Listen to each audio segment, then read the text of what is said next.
ఒకరి ఒళ్ళు ఉయ్యాల వేరొకరి గుండె జంపాల ఉయ్యాల జంపాల జంపాల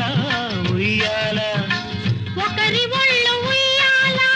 వేరొకరి గుండె జంపాల ఒకరి పెదవి పగడాలో వేరొకరి కనుల దివిటీలో ఒకరి పెదవి పగడాలో వేరొకరి కనుల దివిటీలో పలకరింతలో పులకరింతలో పలకరింతలో పులకరింతలో ఏమో ఏమగునో గాని ఈ కథ మన కథ మావి చిగురు తినగానే